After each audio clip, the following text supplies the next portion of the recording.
قوله تعالى: ويقول الذين كفروا من أهل مكة لولا أنزل عليه آية من ربه قل إن الله يضل من يشاء ويهدي إليه من أناب، أي يهدي إليه من يشاء بالإنابة، وقيل يرشد إلى دينه من يرجع إليه بقلبه.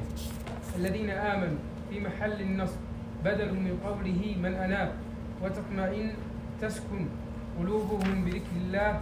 قال مقاتل: بالقرآن، والسكون يكون باليقين، والاضطراب يكون بالشك. ألا بذكر الله تطمئن القلوب، تسكن قلوب المؤمنين ويستقر فيها اليقين. قال ابن عباس: هذا في الحلف، يقول إذا حلف المسلم بالله على شيء تسكن قلوب المؤمنين إليه. فإن قيل: أليس قد قال الله تعالى: إنما المؤمنون الذين إذا ذكر الله وجلت قلوبهم، فكيف تكون الطمأنينة والوجل في حالة واحدة؟ قيل: الوجل عند ذكر الوعيد والعقاب، والطمأنينة عند ذكر الوعد والثواب. فالقلوب توجل إذا ذكرت عدل الله وشدة حسابه، وتطمئن إذا ذكرت فضل الله وثوابه وكرمه. الذين آمنوا وعملوا الصالحات ابتداء، طوبى لهم خبره. واختلفوا في تفسير طوبى.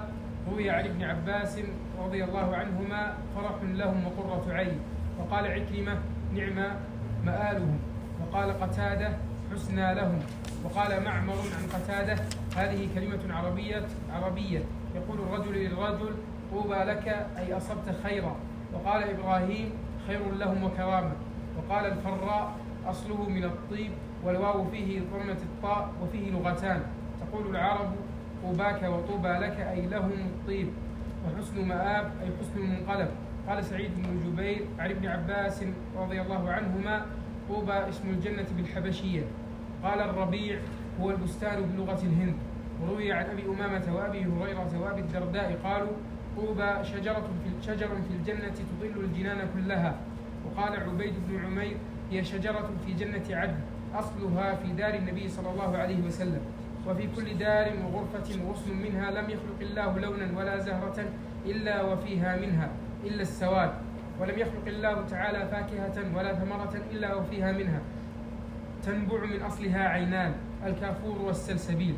قال مقاتل: كل ورقة منها تضل أمة عليها ملك. أصلها في دار النبي صلى الله عليه وسلم، ما هذا الكلام. أصلها في دار النبي صلى الله عليه وسلم الشجرة. لا أعلم إلا كان يقصد هي شجرة في الجنة. إيه. أصلها في دار النبي صلى الله عليه وسلم. إيه، يعني في الجنة. نعم. الأصل. إيه نعم. لعله يقصد ذلك، ما أعلم. قال مقاتل: كل ورقة منها تدل أمة عليها ملك يسبح الله عز وجل بأنواع التسبيح. وروي عن أبي سعيد الخدري رضي الله عنه أن رجلا سأل رسول الله صلى الله عليه وسلم: ما طوبى؟ قال: شجرة في الجنة مسيرة 100 سنة، ثياب أهل الجنة تخرج من أكمامها. وعن معاوية بن قرة عن أبيه يرفعه: طوبى شجرة غرسها الله تعالى بيده ونفخ فيها من روحه، تنبت الحلي والحلل، وإن أغصانها لترى من وراء سور الجنة. أخبرنا محمد بن عبد الله بن أبي توبة أخبرنا محمد بن أحمد بن الحارث أخبرنا محمد بن يعقوب الكسائي أخبرنا عبد الله بن محمود أنبأنا إبراهيم بن عبد الله. شجرة غرسها الله بيده، ما معنى بيده؟ مثل قول الله عز وجل: خلق آدم بيده. هذا الكلام بالجنة هو لا؟ إيه إيه. تقول شلون؟ ليس يعني هذا مزيد تكريم ورفعة لهذه الشجرة إذا صح الخبر. نعم. أخبرنا عبد الله والأقرب أن طوبى إنها مثل قولك: أحسنت وصبت خيرا، أو لك السلامة والفوز. نعم. أخبرنا عبد الله بن محمود أنبأنا إبراهيم بن عبد الله الخلال حدثنا عبد الله طوبى ومرحى كلها تقال. نعم. حدثنا عبد الله بن المبارك عن إسماعيل بن أبي خالد عن زياد مولى بني مخزوم أنه سمع أبا هريرة رضي الله عنه يقول: إن في الجنة لشجرة يسير الراكب في ظلها 100 سنة لا يقطعها، اقرأوا إن شئتم، وظل ممدود. فبلغ ذلك كعبا فقال: صدق والذي أنزل التوراة على موسى عليه السلام والقرآن على محمد صلى الله عليه وسلم. لو أن رجلا ركب حقة أو جذعة ثم دار بأصل تلك الشجرة ما بلغها حتى يسقط هرما، إن الله تعالى غرسها بيده ونفخ فيها من روحه، وإن أفنانها لمن وراء سور الجنة، ما في الجنة نهر إلا وهو يخرج من أصل تلك الشجرة. وبهذا الإسناد عن عبد الله بن المبارك عن معمر عن الأشعث بن عبد الله حتى يسقط هرما. الجنة ما في هرم. هذا مثال هذا. نعم. وبهذا الإسناد عن عبد الله بن المبارك عن معمر عن الأشعث بن عبد الله عن شهر بن حوشب عن أبي هريرة رضي الله عنه قال: في الجنة شجرة يقال لها طوبى، يقول الله عز وجل لها: تفتقي لعبدي عما شاء، فتنفتق له عن فرس بسرجه ولجامه وهيئته كما شاء، يفتق له عن الراحلة برحلها وزمامها وهيئتها كما شاء، وعن الثياب. قوله عز وجل: كذلك أرسلناك في أمة كما أرسلنا الأنبياء إلى الأمم أرسلناك إلى هذه الأمة، قد خلت مضت من قبلها لتقرأ عليهم الذي أوحينا إليك وهم يكفرون بالرحمن. قال قتادة ومقاتل وابن جريج: الآية مدنية نزلت في صلح الحديبية، وذلك أن سهيل بن عمرو لما جاء إلى النبي صلى الله عليه وسلم واتفقوا على أن يكتبوا كتاب الصلح، فقال رسول الله صلى الله عليه وسلم لعلي رضي الله عنه: اكتب بسم الله الرحمن الرحيم. قالوا: لا نعرف الرحمن إلا صاحب اليمامة، يعنون مسيلمة الكذاب. اكتب كما كنت تكتب باسمك اللهم. فهذا معنى قوله: وهم يكفرون بالرحمن. والمعروف يعني أن مسيلمة سمى نفسه الرحمن، يعني ولا ما هو يعني إنهم يؤمنون له بذلك، ولكنه سمى نفسه الرحمن. نعم. والمعروف أن الآية مكية وسبب نزولها أن أبا جهل سمع النبي صلى الله عليه وسلم وهو في الحجر يدعو: يا الله يا رحمن، فرجع إلى المشركين فقال: إن محمدا يدعو إلهين، يدعو الله ويدعو إلها آخر يسمى الرحمن، ولا نعرف الرحمن إلا رحمن اليمامة. فنزلت هذه الآية، ونزل قوله تعالى: قل ادعوا الله أو ادعوا الرحمن أيما تدعو فله الأسماء الحسنى. وروى الضحاك عن ابن عباس رضي الله عنهما أنها نزلت في كفار قريش حين قال لهم النبي صلى الله عليه وسلم: اسجدوا للرحمن. قالوا: وما الرحمن؟ قال الله تعالى: قل لهم يا محمد إن الرحمن الذي أنكرتم معرفته هو ربي لا إله إلا هو، عليه توكلت اعتمدت وإليه متاب، أي توبتي ومرجعي. قوله عز وجل: ولو أن قرآنا سيرت به الجبال. الآية نزلت في نفر من مشركي مكة، منهم أبو جهل بن هشام وعبد الله بن أبي أمية، جلسوا خلف الكعبة وأرسلوا إلى النبي صلى الله عليه وسلم فأتاهم، فقال له عبد الله بن أبي أمية: إن سرك أن نتبعك فسير جبال مكة بالقرآن فأذهبها عنا حتى تنفسح، فإنها أرض ضيقة لمزارعنا، واجعل لنا فيها عيونا وأنهارا لنغرس فيها الأشجار ونزرع ونتخذ البساتين، فلست كما زعمت بأهون على ربك من داود عليه السلام، حيث سخر له الجبال تسبح معه، أو سخر لنا الريح فنركبها إلى الشام لميرتنا وحوائجنا ونرجع في يومنا، فقد سخرت الريح لسليمان كما زعمت، ولست بأهون على ربك من سليمان، وأحيي لنا جدك قصيا أو من شئت من آبائنا وموتانا لنسأله عن أمرك أحق ما تقول أم باطل، فإن عيسى كان يحيي الموتى ولست بأهون على الله منه. فأنزل الله عز وجل: ولو أن قرآنا سيرت به الجبال فأذهبت عن وجه الأرض، أو قطعت به الأرض أي شققت فجعلت أنهارا وعيونا، أو كلم به الموتى، واختلفوا في جواب لو، فقال قوم جوابه محذوف اكتفى بمعرفة السامعين مراده، وتقديره لكان هذا القرآن، كقول الشاعر: فأقسم لو شيء أتانا رسوله سواك ولكن لم نجد لك مدفعا، أراد لرددناه. وهذا معنى قول قتادة قال: لو فعل هذا بقرآن قبل قرآنكم لفعل بقرآنكم. وقال آخرون: جواب لو مقدم وتقدير الكلام وهم يكفرون بالرحمن ولو أن قرآنا سيرت به الجبال، كأنه قال: لو سيرت به الجبال أو قطعت به الأرض أو كلم به الموتى لكفروا بالرحمن ولم يؤمنوا، لما سبق من علمنا فيهم، كما قال: ولو أننا نزلنا إليهم الملائكة وكلمهم الموتى وحشرنا عليهم كل شيء قبلا ما كانوا ليؤمنوا. ثم قال: بل لله الأمر جميعا، أي في هذه الأشياء إن شاء فعل وإن شاء لم يفعل. أفلم ييأس الذين كفروا، قال أكثر المفسرين. إيش؟ أفلم ييأس الذين آمنوا. نعم. أفلم ييأس الذين آمنوا، قال أكثر المفسرين معناه أفلم يعلم. قال الكلبي: هي لغة النخع، وقيل لغة هوازن، يدل عليه قراءة ابن عباس: أفلم يتبين الذين آمنوا. وأنكر الفراء أن يكون ذلك بمعنى العلم، وزعم أنه لم يسمع أحدا من العرب يقول يئست بمعنى علمت، ولكن معنى العلم فيه مضمر. وذلك أن أصحاب رسول الله صلى الله عليه وسلم لما سمعوا هذا من المشركين طمعوا في أن يفعل الله ما سألوا فيؤمنوا، فنزل: أفلم ييأس الذين آمنوا، يعني الصحابة رضي الله عنهم أجمعين، من إيمان هؤلاء، أي لم ييأسوا علما. وكل من علم شيئا يئس من خلافه.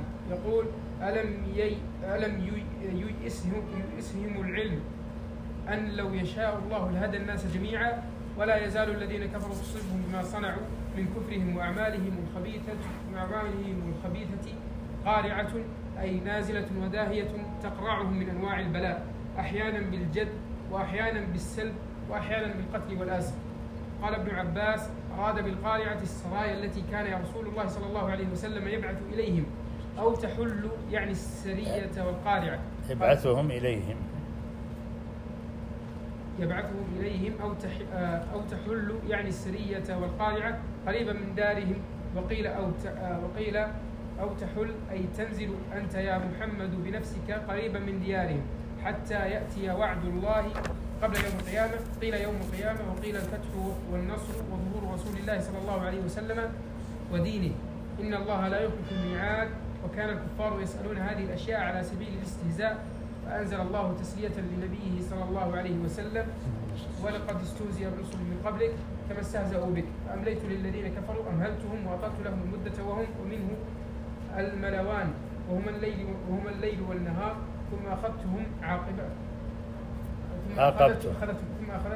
أخذتهم عاقبتهم في الدنيا بالقتل وفي الآخرة بالنار، فكيف كان عقابي لهم. حسبك.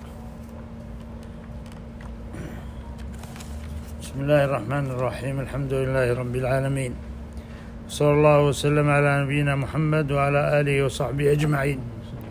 اللهم علمنا ما ينفعنا وانفعنا بما علمتنا وزدنا علما يا رب العالمين. سبحانك لا علم لنا إلا ما علمتنا إنك أنت العليم الحكيم. وقفنا على قول الله عز وجل: ويقول الذين كفروا لولا أنزل عليه آية من ربه قل إن الله يضل من يشاء ويهدي إليه من أناب. الذين آمنوا وتطمئن قلوبهم بذكر الله، ألا بذكر الله تطمئن القلوب. يبين الله عز وجل بأن الذين كفروا أرادوا التعنت، فاقترحوا على رسول الله صلى الله عليه وسلم الآيات،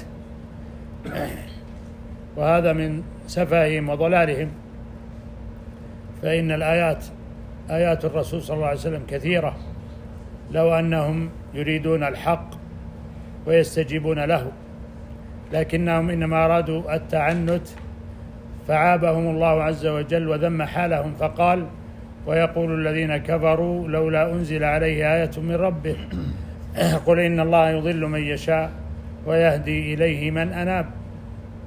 فالآيات كثيرة وعظيمة، وأعظمها هذا القرآن الكريم المعجز الذي أنزله الله عز وجل على نبيه صلى الله عليه وسلم.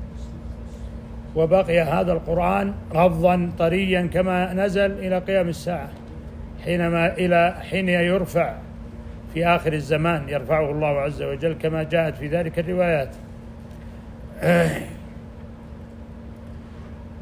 ولقد قال النبي صلى الله عليه وسلم: ما من نبي إلا أوتي من الآيات ما على مثله آمن البشر، وإني آتاني الله هذا القرآن وإني لأرجو أن أكون أكثرهم تابعا يوم القيامة. فهذا دليل على أن هذا القرآن آية الرسول صلى الله عليه وسلم. هذا الكتاب العزيز الذي لا يأتيه الباطل من بين يديه ولا من خلفه، تنزيل من حكيم حميد، الذي أعجز البلغاء وأدهش الفصحاء، وأولهم قريش، هؤلاء الذين يقترحون ويتعنتون، فإنهم سلموا لهذا القرآن وسلموا له ولم يقبلوا التحدي الذي تحداهم الله عز وجل به في آيات كثيرة، كما سبق معنا في سورة يونس وفي سورة هود تحداهم الله بسورة وب10 سور، وفي سورة البقرة أن يأتوا بسورة من مثله، فما استطاعوا، بل ولم يحاولوا، لعلمهم بأن هذا القرآن من عند الله، وجحدوا بها واستيقنتها أنفسهم ظلما وعلوا، فهم تيقنوا أن هذا القرآن لم يكن من كلام البشر. ولذلك لما دعا الرسول صلى الله عليه وسلم دعاهم فلم يستجيبوا، واستجاب للنبي صلى الله عليه وسلم طائفة من المؤمنين، وكان النبي صلى الله عليه وسلم يدعو الناس بالقرآن، ووحي إلي هذا القرآن لأنذركم به ومن بلغ. فهذا القرآن هو الذي البلاغ والنذارة يا أبو محمد، هذا القرآن هو البلاغ والنذارة من الله عز وجل للناس. وكان النبي صلى الله عليه وسلم يتلوه في مجامعهم فيعجبون منه ويسمعونه، ولكنهم لا يؤمنون به، ولكنهم يخشون من أن يقبله الناس ويستجيب له الناس، وهم لا يريدون ذلك، ولا يريدون أن يكون الرسول صلى الله عليه وسلم له مقام فيستجيب له الناس. فكانوا من شدة تكذيبهم وتعنتهم وعنادهم أنه إذا جاء أحد إلى مكة أطافوا به وحذروه من هذا الرجل الساحر الذي يسحر بقوله كما يزعمون، وكذبوا، فإن النبي صلى الله عليه وسلم إنما يتلو كتاب الله.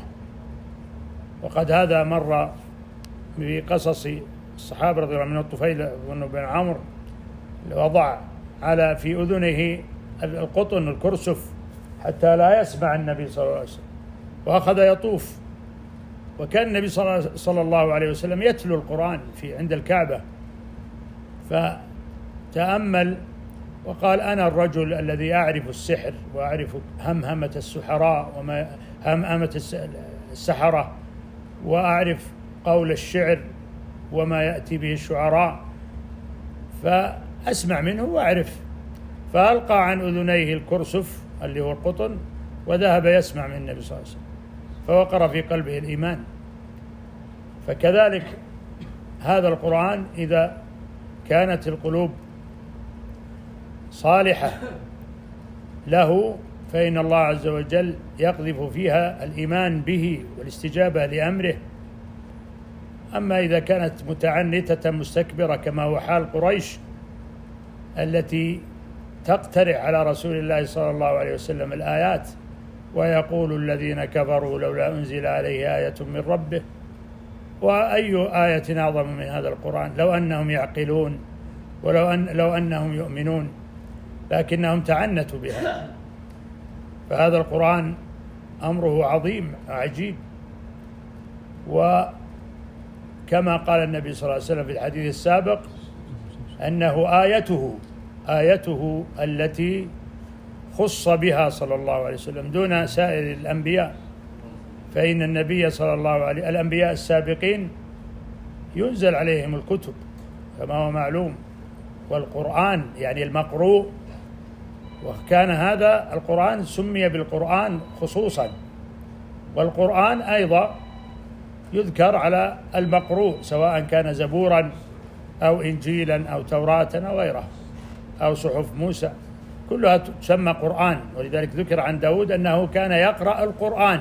هل يقرأ القرآن اللي هو الذي أنزل على محمد؟ لا، لم يكن، وإنما يسمى القرآن، مثل الإسلام بالمعنى العام والمعنى الخاص.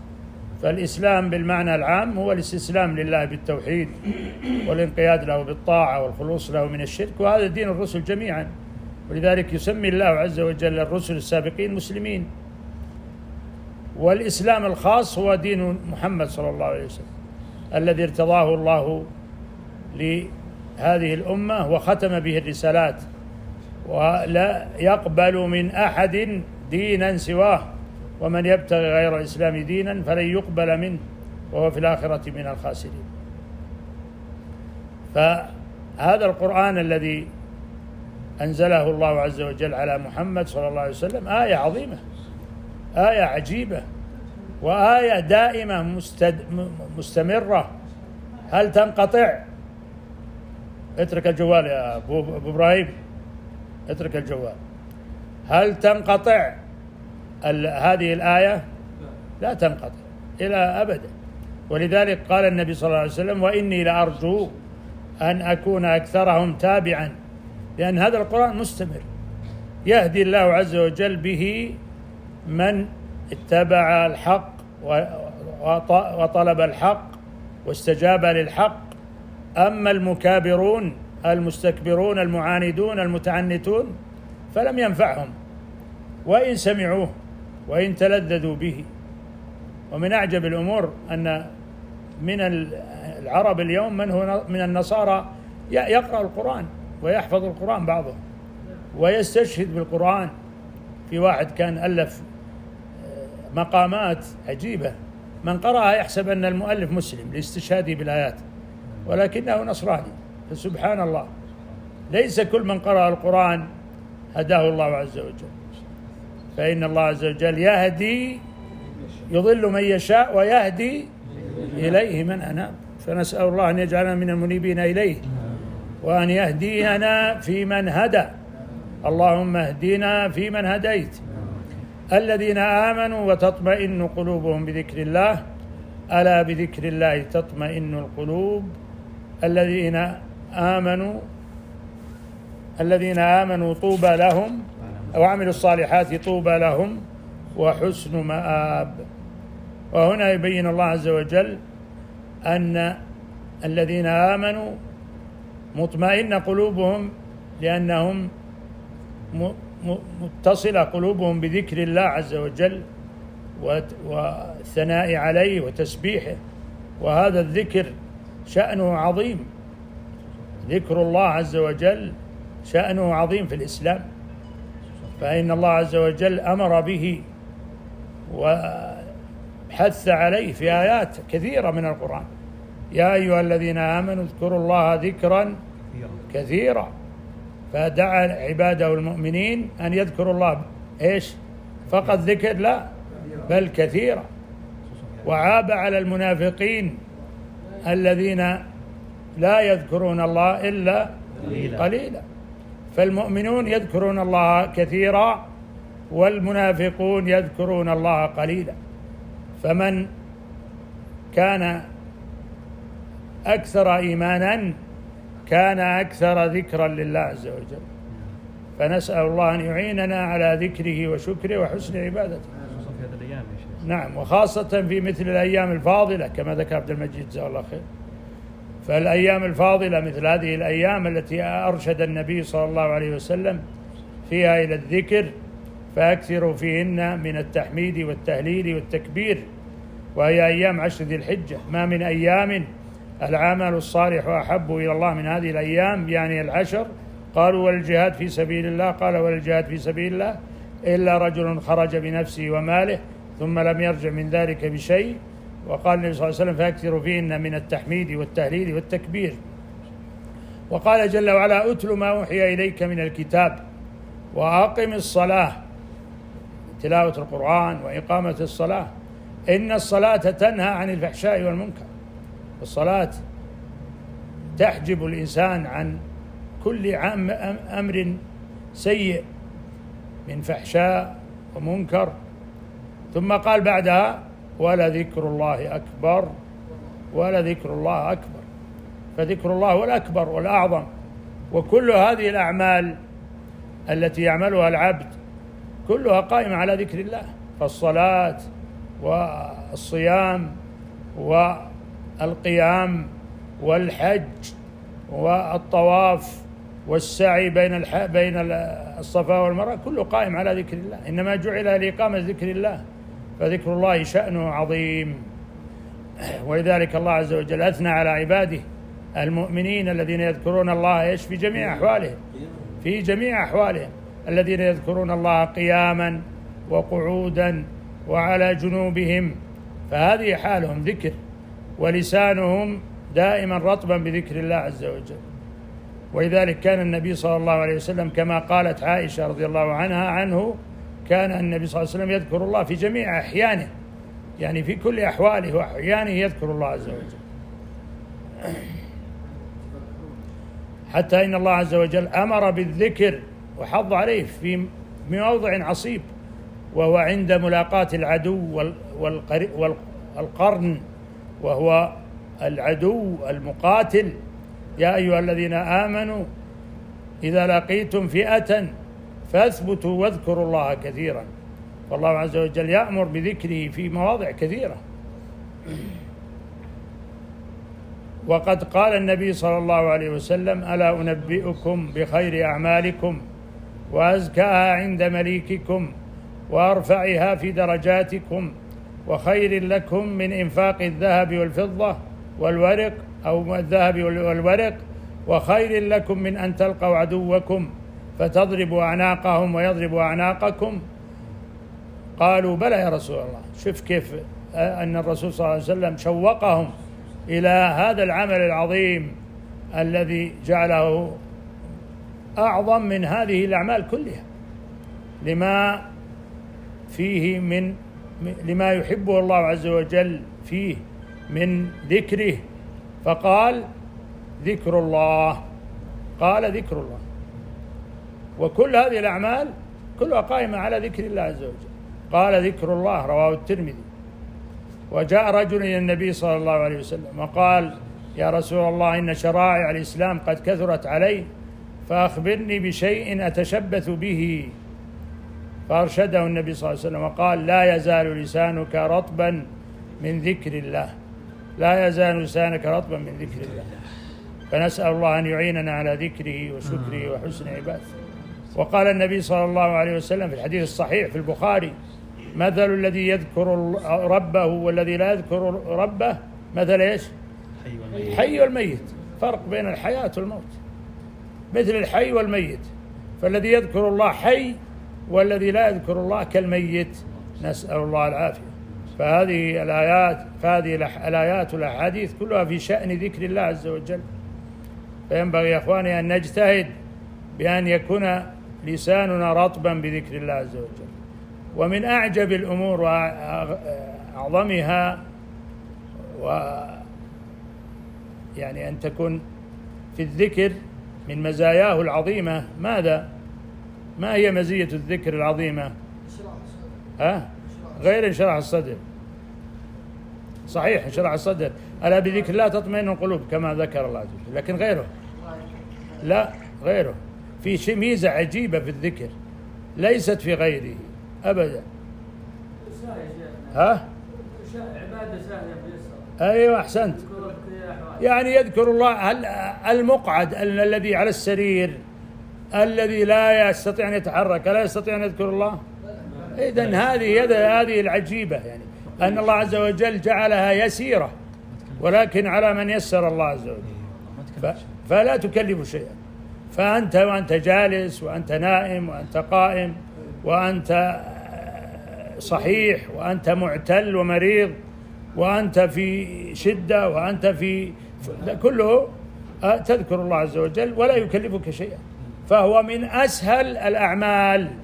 أسهل الأعمال على الإطلاق هي الذكر، ولكن إنما هي سهلة على من سهل الله عز وجل عليه. ولذلك قال بعض السلف: لقطع الصخور أهون على بعض الناس من ذكر الله.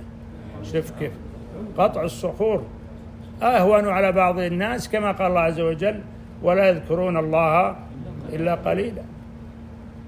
وذكر الله عن الكافرين: إذا ذكر الله اشمأزت قلوب الذين، اشمأزت، لا يقبلون ذكر الله ولا يطلبونه ولا يسمعونه. وهذا الذكر إنما هو مواضعه وأماكنه في الأماكن الفاضلة العظيمة، ومثلها ومن أماكنه العظيمة المساجد، فإنما هي بنيت لإقامة ذكر الله عز وجل. في بيوت أذن الله أن ترفع ويذكر فيها اسمه يسبح له فيها بالغدو والآصال رجال لا تلهيهم تجارة ولا بيع عن ذكر الله. ولذلك كانت هذه المساجد أحب الأماكن إلى الله عز وجل، وعكسها الأسواق التي يكثرها فيها اللغط والكذب والضحك والغش والفتن وعدم ذكر الله عز وجل، إلا من رحم الله ممن وفقه الله لذكره في هذه الأماكن، فكانت أبغض الأماكن إلى الله عز وجل.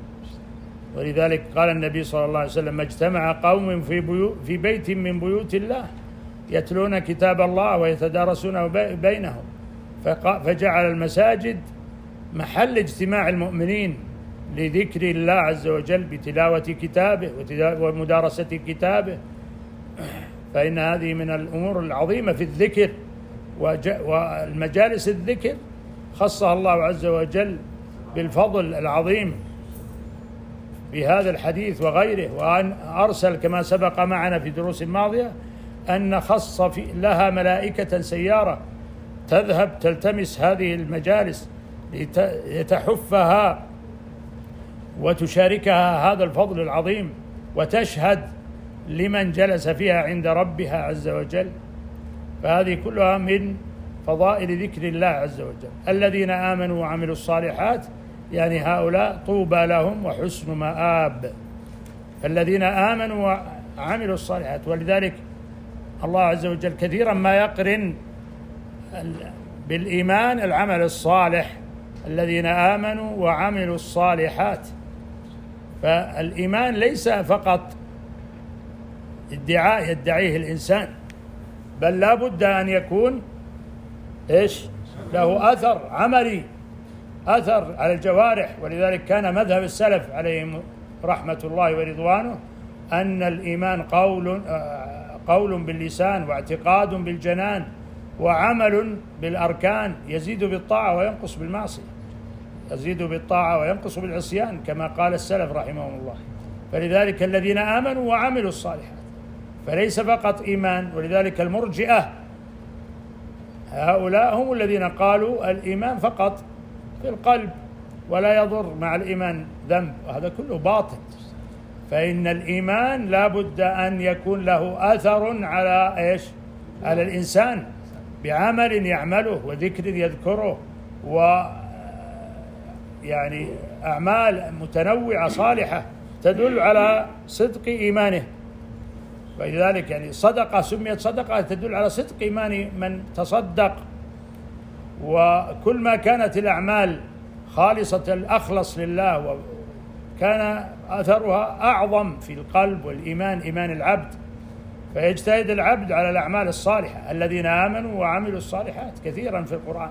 إذا قال الحسن البصري رحمه الله كلاما عجيبا نافعا: ليس الإيمان بالتحلي ولا بالتمني، الإيمان ما وقر في القلب وصدقه العمل. ليس حلية يلبسها، لباس يلبسه فيقال هذا مؤمن، ولا تمني إن الإنسان يعني يتمنى أن يكون مؤمنا، فإن الأماني رؤوس أموال المفاليس. ولكن شيء يكون في القلب من الإيمان والتصديق بالله عز وجل، والتصديق بآيات الله، والتصديق بما جاء عن الله عز وجل. أفمن يعلم أن ما أنزل إليك من ربك الحق كمن هو أعمى إنما يتذكر أولو الألباب الذين آمنوا وعملوا الصالحات طوبى لهم وحسن مآب. واختلف المفسرون في طوبى على أقوال كثيرة، ومنهم من قال أنها شجرة والله أعلم، وهل هي شجرة. أما أشجار الجنة وثمار الجنة ففيها الحديث العظيم الذي في الصحيحين عن النبي صلى الله عليه وسلم قال: أعددت لعبادي الصالحين، يقول الله عز وجل، ما لا عين رأت ولا أذن سمعت ولا خطر على قلب بشر. فأشجار الجنة وإنهارها لم ترها عين ولم تسمع بها أذن ولم يخطر على قلب بشر. وطوبى من الكلمات التي تقال يعني الثناء على من حصل على أمر، طوبى لك ومرحى لك، هذه من الكلمات العربية، أو هنيئا لك. ولكن قيل أنها شجرة، والله أعلم في الجنة، والله أعلم بصحة هذا. وعلى كل هذا له يعني لا اختلاف فيه، فالمعنى متقارب، أن الله عز وجل أعد لأهل الجنة هذه المزية وهذا الفضل، فأثنى عليهم جل وعلا بقوله لما ذكر ذكره جل وعلا وأن ذكره تطمئن به قلوب المؤمنين، فقال: الذين آمنوا وتطمئن قلوبهم بذكر الله، ألا بذكر الله تطمئن القلوب. ثم وصفهم بقوله: الذين آمنوا وعملوا الصالحات طوبى لهم وحسن مآب. فمآبهم حسن، ومآلهم إلى الجنة التي أعدها الله لعباده الصالحين، فيها ما لا عين رأت ولا أذن سمعت ولا خطر على قلب بشر، فنسأل الله أن يجعلنا منهم. مثل ويل، نعم، قيل واد في جهنم، وهذا تحذير، مثل أحسنت، مثل ويل. أما المنزلة لا، لم يذكر فيها أنها منزلة، وإنما ذكر في أنها شجرة أو ثناء عليهم ومدح لهم، طوبى لهم. ومثل قول الويل أيضا هذا تهديد لهم يعني تحسر على حالهم وحسن مآب. ثم قال الله عز وجل: أو نقف على كذلك أرسلناك في أمة قد خلت من قبلها أمم لتتلو عليهم الذي أوحينا، أو نكمل هذه. كذلك أرسلناك في أمة قد خلت من قبلها أمم، يعني أن الله عز وجل أرسل هذا النبي الكريم صلى الله عليه وسلم في أمة وهي قريش، والله عز وجل أرسله إليهم فبدأ بهم، بدأ بالأقربين وأنذر عشيرته الأقربين، ثم أنذر قريش، فأرسلهم في هذه الأمة التي سبقت بالرسل من قبل. فالرسل السابقون يعلمونهم هؤلاء المشركون قريش، ولذلك يعني قالوا للنبي صلى الله عليه وسلم، يعني يقترحون عليه الآيات: ائت بمثل ما أتى به موسى وعيسى من الآيات، لأنهم يعلمون أن هؤلاء أنبياء قد سبقوا. فقال الله عز وجل: كذلك أرسلناك في أمة قد خلت من قبلها أمم، يعني من الأمم السابقة، لتتلو عليهم الذي أوحينا إليك، وهو القرآن. فهذا هو الذي أرسل الله عز وجل به نبينا محمد صلى الله عليه وسلم، ليتلو عليهم القرآن وينذرهم به. وأوحي إلي هذا القرآن لينذركم به ومن بلغ، كما جاء في آية أخرى: لتتلو عليهم الذي أوحينا إليك وهم يكفرون بالرحمن. وقد مر معنا في التفسير أن قريشا كانوا لا يؤمنون بالرحمن، ويقولون لا نعلم ما الرحمن. وحتى أنه ورد في قصة الحديبية أن سهيل بن عمرو لما جاء وكتب النبي صلى الله عليه وسلم الصلح بينه وبين قريش، فكتب: اكتب بسم الله الرحمن الرحيم، فأمسك القلم سهيل بن عمرو وهو مشرك، فقال: لا نعلم الرحمن ولا نعلم الرحيم، اكتب كما كنا نكتب باسمك اللهم. فكتب النبي صلى الله عليه وسلم كما اقترح: باسمك اللهم. فهم يكفرون بالرحمن، والرحمن اسم من أسماء الله عز وجل، والرحيم كذلك. والرحيم خاص بالمؤمنين، فالرحيم بالنسبة لرحمته لعباده المؤمنين، والرحمن وصف به خاص به جل وعلا. الرحمن قل هو ربي لا إله إلا هو عليه توكلت وإليه متاب. ونقف على هذه الآية لعد نعود إليها. كذلك أرسلناك في أمة قد خلت من قبلها والله أعلم، وصلى الله وسلم على نبينا محمد. السلام ورحمة الله على المجيد، كيف حالك؟ الله يحفظك. نعم قادم اثنين وشي ما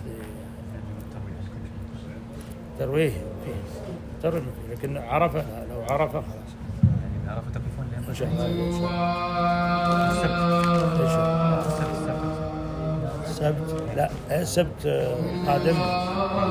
خلاص خلصت الاختبارات. إن شاء الله.